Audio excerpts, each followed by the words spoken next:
Guest ranch. Guest ranch.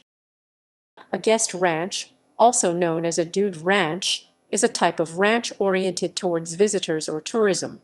It is considered a form of agritourism. History. Guest ranches arose in response to the romanticization of the American West that began to occur in the late 19th century. In 1893, historian Frederick Jackson Turner stated, "This in turn led many people to have feelings of nostalgia for bygone days, but also, given that the risks of a true frontier were gone, allowed for nostalgia to be indulged in relative safety." Thus, the person referred to as a tenderfoot or a greenhorn by Westerners was finally able to visit and enjoy the advantages of Western life for a short period of time without needing to risk life and limb. The dude ranch probably originated in the Dakotas in the mid-1880s. The first recorded ranch was near Medora, North Dakota, in 1884, owned by the Eaton brothers, businessmen from Pittsburgh. It was likely fostered by the collapse of the free-range cattle industry in the late 1880s. Too many ranchers shared the open plains with vast herds of cattle, and in the hard winter of 1886 herds were decimated, with some owners financially ruined overnight. The Western adventures of famous figures, like Theodore Roosevelt, a neighbor of the Eatons in the 1880s, were made available to paying guests from cities of the East, called dudes in the West. In the early years, the Transcontinental Railroad network brought paying visitors to a local depot, where a wagon or buggy would be waiting to transport people to a ranch.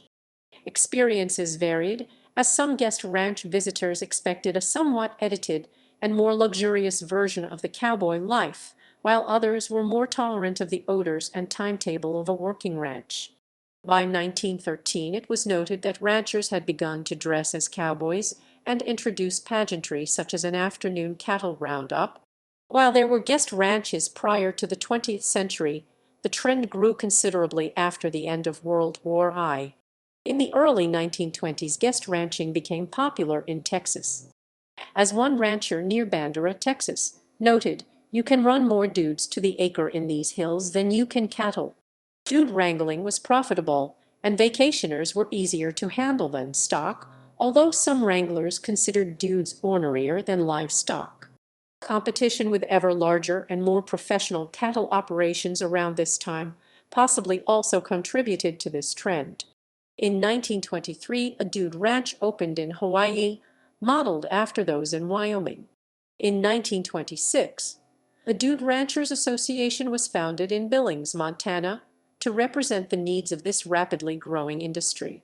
Advertisements during this era were often aimed at the upper class and stressed the beauty of the natural scenery, the healthiness of being outdoors, and the wildlife. Recently established national parks in the area were also an added tourist attraction.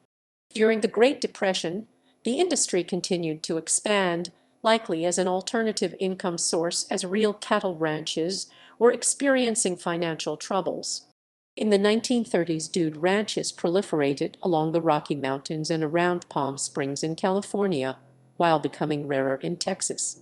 Many of these areas were inhospitable for cattle, and stock and fodder had to be imported during the dude season. In 1935, the industry boomed, and Western railroad companies advertised destinations to paying guests. Airlines and travel bureaus also began to enter the business in this period. The University of Wyoming began to offer a degree in recreational ranching, and one could take a 4-year course in dude wrangling.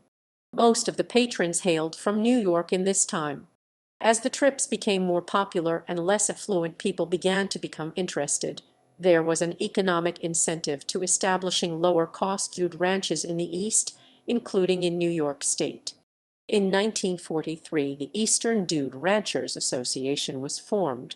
Throughout the 1940s, business remained good, as wars throughout the rest of the world made foreign travel less attractive. In the 1950s, the growth leveled off, with the number of registered dude ranches in 1958 dropping off to 100 bona fide ranches.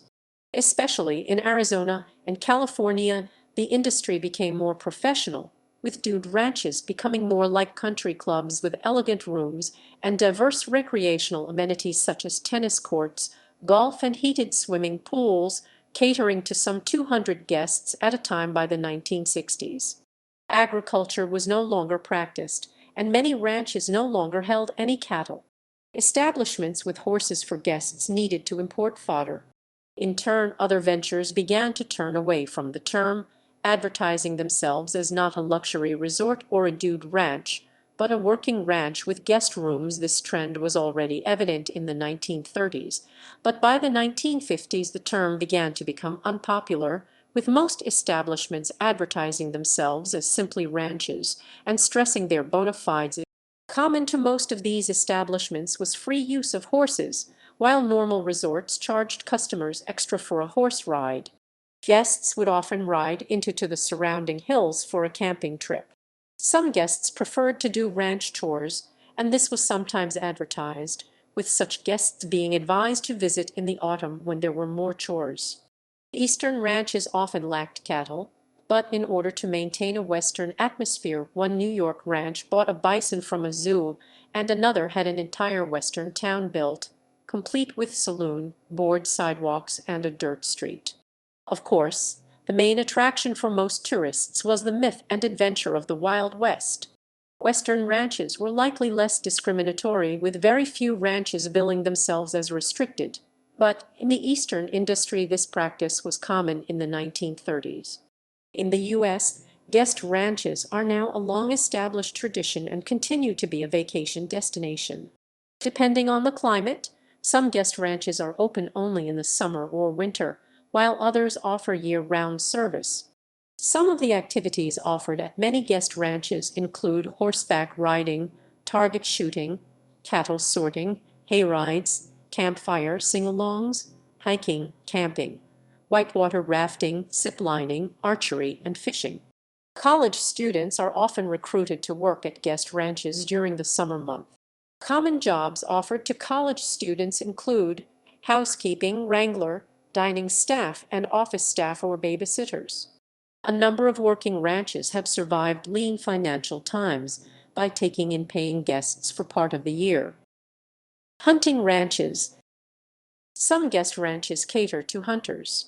Some feature native wildlife such as white-tailed deer, mule deer, bison, or elk. Others feature exotic species imported from other regions and nations such as Africa and India. While many traditional ranches allow hunters and outfitters on their land to hunt native game, the act of confining game to guarantee a kill as practiced on some ranches is controversial and considered unsporting. The introduction of non-native species on ranches is more controversial because of concerns that these exotics may escape and become feral, modify the natural environment, or spread previously unknown diseases. Advocates of hunting ranches argue in turn that they help protect native herds from overhunting, provide important income for locals and nature conservation, and that the stocking of exotic species actually increases their numbers and may help save them from extinction.